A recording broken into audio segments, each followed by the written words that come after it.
आज के इस बहुत खूबसूरत प्रोग्राम के आदरणीय प्रमुख अतिथि, आदरणीय गोपाल कृष्ण जी, राष्ट्रीय स्वयं संघ के सहकार्यवाह, हमारे सबके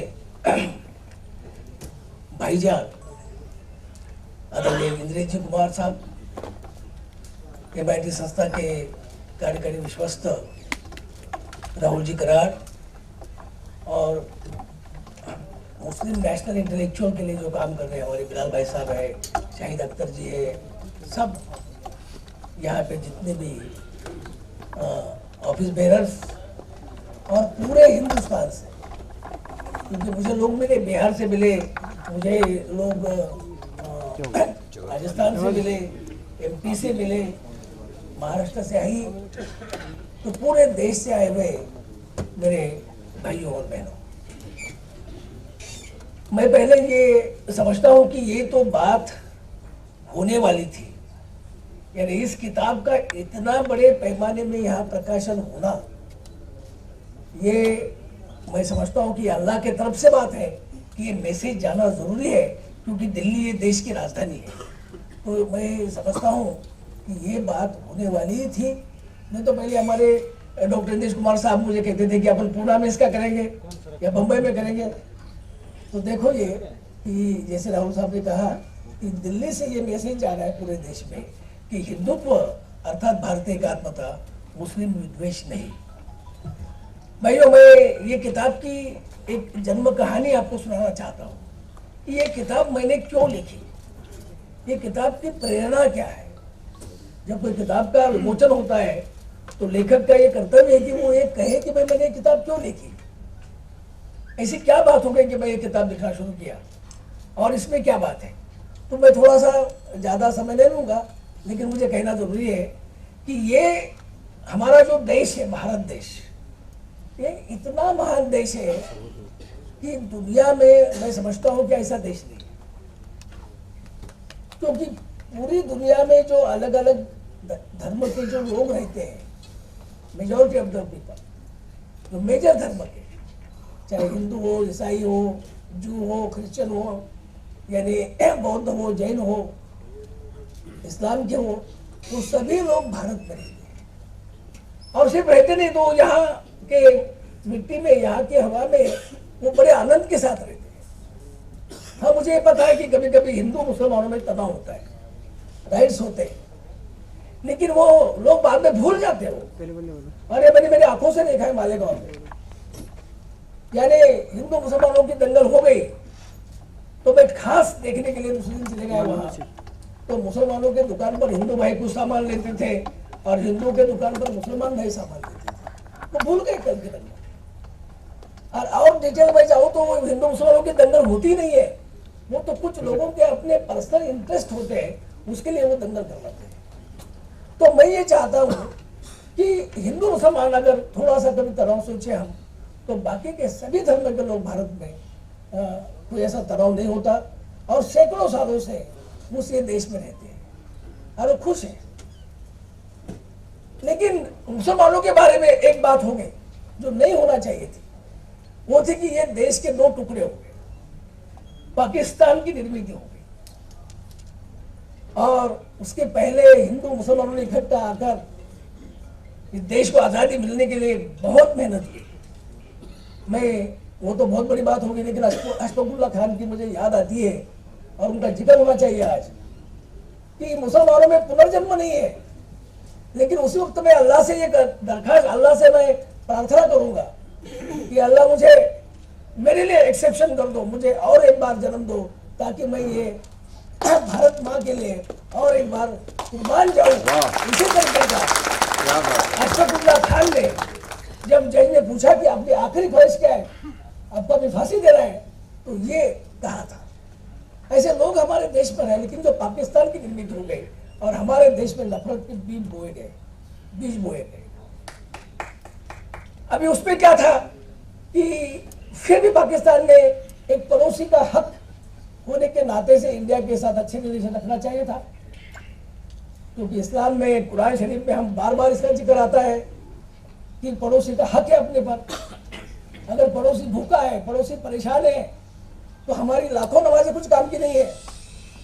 लेकिन पाकिस्तान एक दुश्मन करके उभरा है हिंदुस्तान के खिलाफ, और फिर ये तकलीफें और बढ़ गई। चलो अल्लाह रहम करे कि पाकिस्तान को कम से कम कुरान शरीफ में कि इस्लाम की बात को देर से समझे कि ये हमारा पड़ोसी है।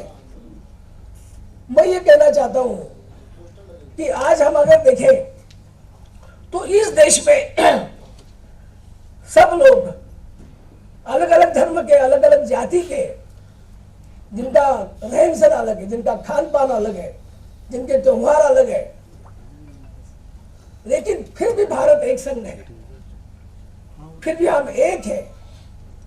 इसकी ये वजह है कि इस देश की महान संस्कृति, जिसे हम भारतीय संस्कृति कहते हैं, मैं हिंदू तो उसको बाद में कहूंगा, ये भारतीय संस्कृति इतनी महान है कि ये संस्कृति ने हमें मिलजुल कर रहने को सिखाया।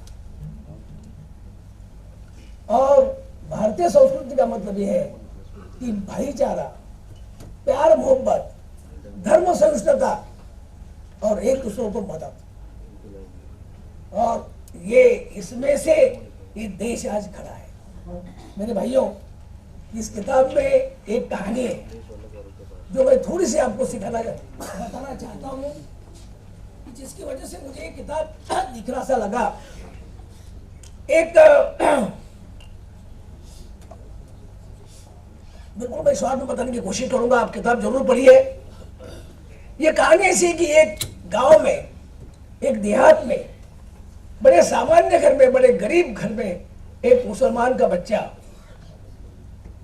पढ़ना चाहता है,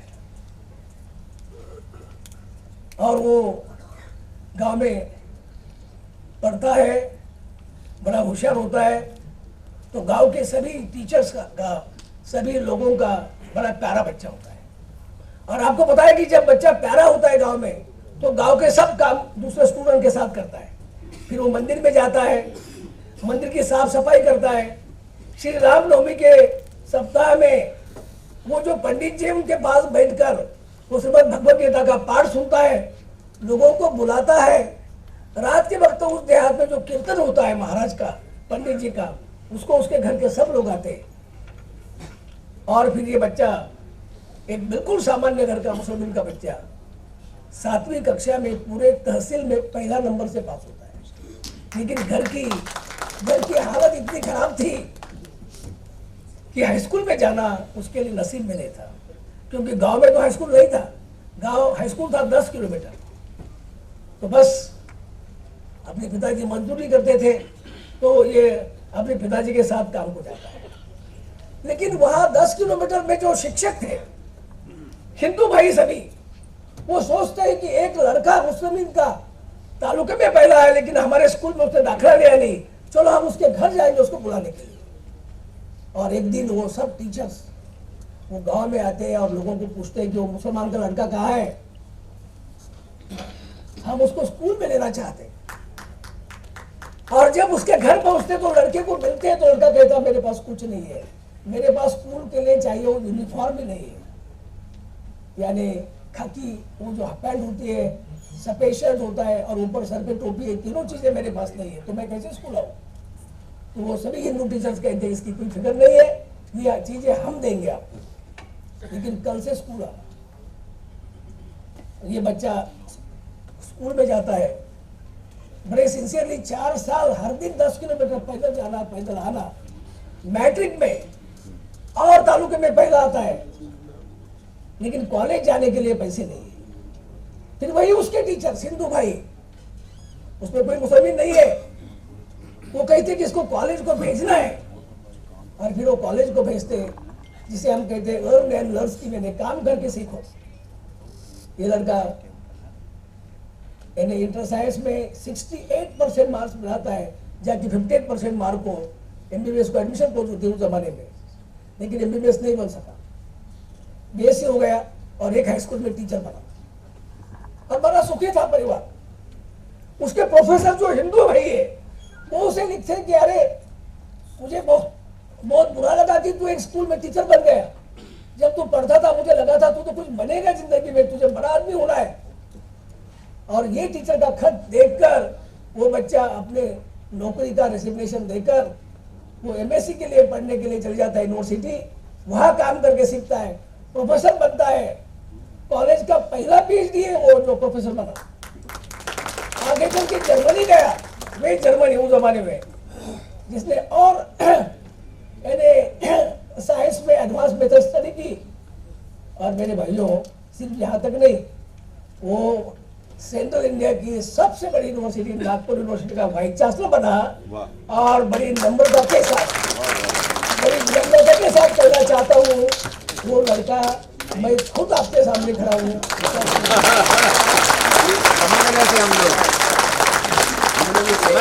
ये मुझे साक्षात्कार हुआ, मुझे किसी मुसलमान भाई ने कोई मदद नहीं की।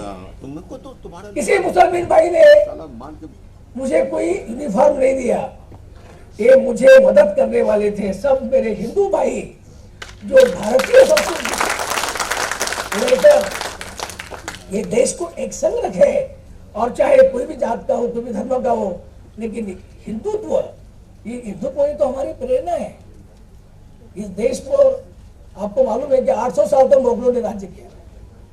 वो तो लुटेरे थे, यहां तक कि उन्होंने मंदिरें तोड़े, मूर्तियां तोड़ी, लेकिन एक उसके बाद में ब्रिटिशों ने वो मुस्लिम और हिंदू में झगड़ा लगाकर इस देश को 150 साल गुलामी में रखा और नफरत फैलाते गए।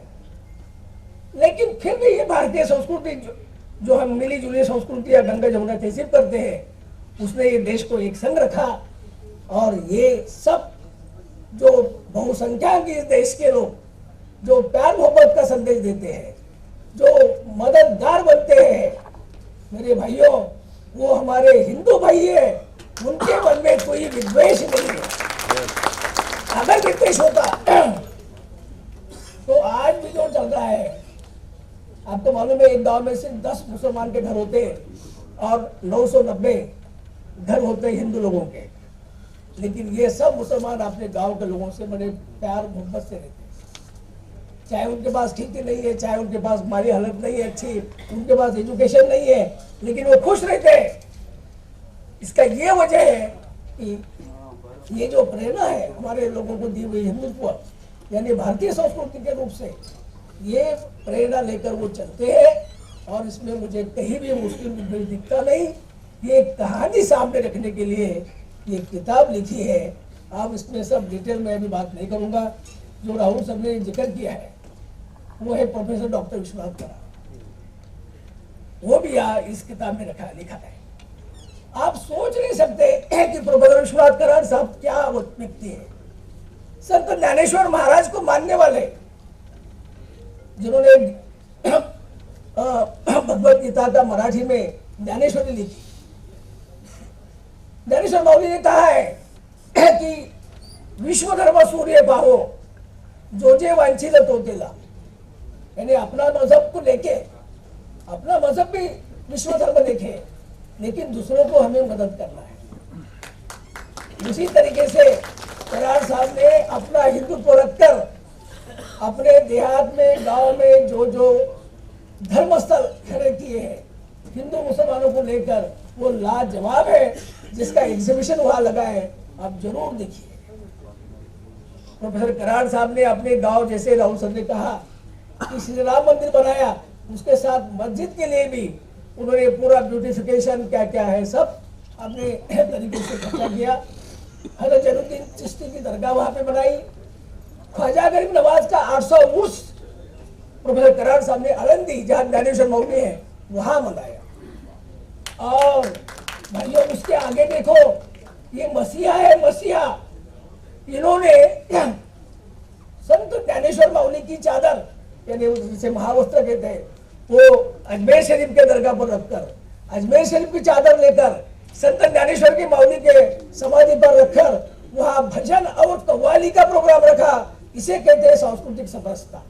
और ये करते वक्त उन्हें कोई पोस्ट नहीं चाहिए, उन्हें कुछ नहीं चाहिए। वो ये चाहते हैं कि हिंदू मुस्लिम ये हमारे देश की ताकत है और इस देश में ये बड़े सुख समाधान से रहे। भाइयों, आपको राहुल ने जिक्र किया श्री राम रहीम मानवता सेतु, बीच में नदी है, इधर मंदिर है, उसको नाम दिया श्री राम, उधर दरगाह है, उसको रहीम दिया और श्री राम रहीम मानवता सेतु बनाया, जहां पे सभी 8 धर्म के तत्व लिखे हैं और उसका कंक्लूजन एक है कि सभी धर्म के तत्व एक ही है, ईश्वर एक ही है और हम सब एक ईश्वर के संतान है। ये सब हम जाके जब देखते हैं तो हम तय होता है, हमको समझ जाता है। मैं क्या बताऊं आपको, कभी कभी तो मेरी आंखों में आंसू आते हैं और मैं मुस्लिम भाइयों को एक मुसलमान होने के नाते से मैं अभी आह्वान करता हूँ। हो गया काम। प्रोफेसर करार साहब ने रमजान के पवित्र मास में दर्शे कुरान का प्रोग्राम रखा, बहुत बहुत शुक्रिया, अपने गांव में, और कहा अरे करार साहब, हम लोग जैसे भगवत गीता का पारायण करते हैं, मालूमात लेते हैं, वैसे मुसलमान भाई कुरान शरीफ को जानते हैं क्या? मैं बोला सर कुरान शरीफ तो अरबी में होता है और अगर जानते सही तो जहाँ पवित्र कुरान में लिखा है कि बिना वजह किसी एक मानव की हत्या की तो समझ लो कि पूरी मानवता की हत्या की तो आतंकवादी पैदा ही नहीं होते। ये क्या कुरान जानते हैं? ये तो कुरान के नाम पे खपा है। तो करार साहब ने बोला तो फिर आप लोगों को दर्शे कुरान लेना है। मेरे भाइयों 100 कुरान शरीफ मंगवाए दिल्ली से और जो दर्शे कुरान में हर दिन 7 दिन प्रोग्राम चला सुबह शाम और हर दिन मुफ्ती आते थे, उन्हें भगवान की मदद प्राप्त होती थी, ईश्वर की मदद आती थी, जिसको बोले हम वो आते थे। मुंबई के जो वो हदीस कॉलेज के प्रिंसिपल है वो खुद जमीन मक्ती बोले मैं आता हूँ और वो रात के ट्रेन से आए। ये अल्लाह की मदद है। और मेरे भाइयों, करार साहब ने वहाँ श्री राम रथ यात्रा जब शुरू करे, अब जब श्री राम का रथ निकला रामनवमी के दिन, तो उस गांव के सभी मुसलमान भाई, मैं खुद उसमें हूँ, किताब में आप फोटोग्राफ देख सकते हैं कि वहां जाके वो रथ का स्वागत करते हैं, रथ यात्रा का, और ये नारा देते हैं कि ईश्वर अल्लाह तेरो नाम सबको सम्मति देगा। मैं चाहता हूं कि हमारे भारत को अभी ये दिन चाहिए, तब तक हम एक दूसरों को दोष देते रहेंगे और नफरत से हम बटे जाएंगे। क्योंकि भाइयों, हम जब अलग अलग रहे, हमारे मुसलमान भाइयों ने भारतीय संस्कृति को अपनाया नहीं। हमें भारत में रहना है तो हमें भारत की संस्कृति और परंपरा को अपनाना पड़ेगा। भारत में रहने का और संस्कृति परंपरा सऊदी अरेबिया की नहीं चलेगा। इसीलिए क्या हुआ कि हिंदू मुसलमान पड़ोस पे रहते एक दूसरे के नजदीक, लेकिन दिल नहीं मिल सके। ये दिल अगर मिलाना है तो हमें भारतीय संस्कृति स्वीकारना पड़ेगी और उनके साथ रहना पड़ेगा। ये दुरंगीपना नहीं चलेगा। मैं अब पे बात कहता हूँ कि करार साहब ने ये जो काम किया, राहुल साहब ने गुम्बद के बारे में कहा, लेकिन करार साहब ने हिंदू मुस्लिम जोड़ने का जो काम किया, उसके वजह से मेरे मन में ये विचार आया कि आज हम ख्वामखा एक सांगली डिस्ट्रिक्ट में कड़ेगांव नाम का एक गांव है जहाँ मोहर्रम मनाई जाती है, और वो आपको ताजुब लगेगा, आप कभी आके देखिए, जब मोहर्रम होती है गांव की, तो जो शादी की हुई लड़कियां ससुराल जाती है, वो अपने गांव की मोहर्रम करके ससुराल से मैके आती है और बड़ी गांव की यात्रा होती है, उत्सव होते हैं, छोटे छोटे बच्चे को ताजिया के आगे रखते हैं और प्रार्थना करते हैं। मेरे भाइयों, इतनी सहिष्णुता मैंने हिंदू धर्म छोड़कर कहाँ नहीं देखी। ये मुझे अभी कबूल करना चाहिए और बारी है अभी मुसलमानों की। अभी हमको ये दिखाना चाहिए कि इस्लाम यानी क्या है। इस्लाम यानी दाढ़ी टोपी नमाज इतने में बांध के रखा है, इसका नाम इस्लाम नहीं है। इस्लाम यानी अगर आप 1 घंटा रिसर्च करेंगे, एक प्रहर कहा है, एक क्षण कहा है, तो वो लाखों नमाज से बेहतर है, क्योंकि उसकी वजह से दुनिया को फायदा होगा। इस्लाम यानी क्या है, ये मैं जब ये सब मैं हादी से दे रहा हूँ, रेफरेंस दे रहा हूँ। वतन परस्ती, जिस देश में तुम पैदा हो गए वो देश को बड़ा करना, देश की खिदमत करना, ये हमारे मजहब का हिस्सा है। और अगर हम धर्म के, हमारे मजहब के, हमारे देश के खिलाफ काम करेंगे तो समझ लो आप मजहब से, धर्म से दूर गए हैं, आपका कोई वास्ता नहीं है। आपका पड़ोसी चाहे कोई भी हो, हिंदू हो, अगर वो भूखा है और आप इधर बाद में बात- क्या खाने खा रहे, मजा कर रहे, तो अल्लाह को आपकी नमाज पसंद नहीं है। अल्लाह आपको कभी माफ नहीं करेगा। मेरे भाइयों, ये है इस्लाम। इस्लाम का नाम है अखलाक। आज हम अखलाक भूल गए। आज हम नमाज में अटक गए। मैं कहता हूं नमाज भी पढ़ना चाहिए, जो खुशनसीब है वो जरूर पढ़े। और फिर जब 5 वक्त की नमाज पढ़ रहे और अपना सर, मैंने उसको स्टडी किया है, 1 रकात की नमाज यानी 7 योगा करते हैं हम उसमें 1 रकात। मैं आपको योगा के नाम बताऊंगा। जब आप सजदे में जाते हैं नीचे, उसे कहते हैं अर्धशीर्षासन। जब आप बैठते नमाज को, उसे कहते हैं वज्रासन। मैं सब बताऊंगा, अभी वक्त नहीं इतना, मैंने बहुत लंबी बात कर रहा हूं मैं। मेरे भाइयों, नमाज is nothing but the simplified yoga. ये जब हमारे हिंदू भाइयों को भी पता चलेगा और मुसलमान भाई को पता चलेगा कि मैं नमाज पढ़ रहा हूं, मैं योगा कर रहा हूं, तो मेरे हिंदू भाई बोलेंगे पठान साहब आपकी नमाज अदा करो, हम आपके जूते संभाल दे। और फिर मुसलमान कहेगा कि आप योगा करो, आप आपकी प्रार्थना करो, हम आपके जूते संभालते। ये जरूरत है हमारे नव भारत की, ये हमारे देश में होना है। क्योंकि हमें हुजूर सल्लल्लाहु अलैहि वसल्लम ने कहा है कि मुझे हिंदुस्तान से खुशबू आ रही है। हिंदुस्तान एक ऐसा मुल्क है जो पूरी दुनिया को शांति देगा। लेकिन आज अगर हम एक दूसरे लड़ने में, झगड़ने में, मुझे पता है कि हमारा इतिहास खराब है, नफरत से भरा हुआ है, कब तक हम इतिहास को निकालेंगे?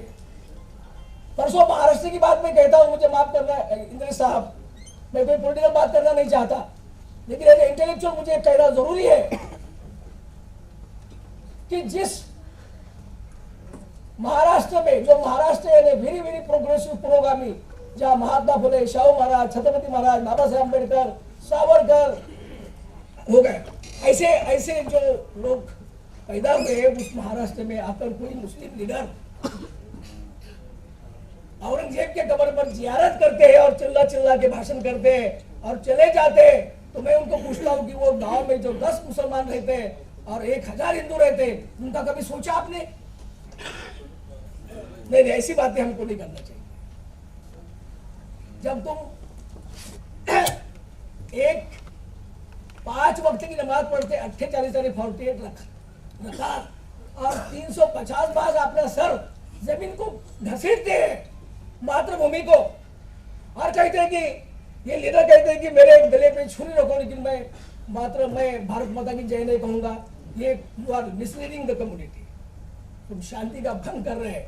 हमारी जिम्मेदारी है कि लोगों को कहना चाहिए कि अरे हमको हमारा सर जमीन पे घसीटते हैं, क्यों नहीं बोलेंगे? बोलो मेरे साथ, भारत माता की।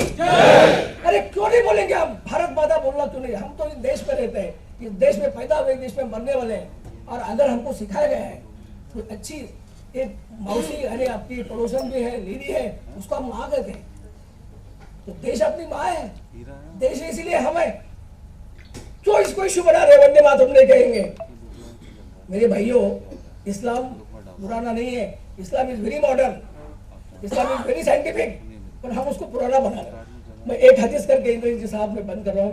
मैं मेरे भाइयों, पहला एक तो कुरान शरीफ को समझो आप, जानो। मैं एक सिर्फ बात कहना हूँ कि जब यमन के गवर्नर करके मुआज साहब को जाना था, तो जाने के पहले वो हजरत मोहम्मद पैगंबर साहब को मिले और बोले कि मैं जा रहा हूँ यमन को, तो जाने के पहले आपको मिलने को आया। तो बोले कैसा राज करेंगे वहां? बोले मेरे सामने, मेरे पास कुरान शरीफ है, मैं कुरान शरीफ को देख के काम करूंगा।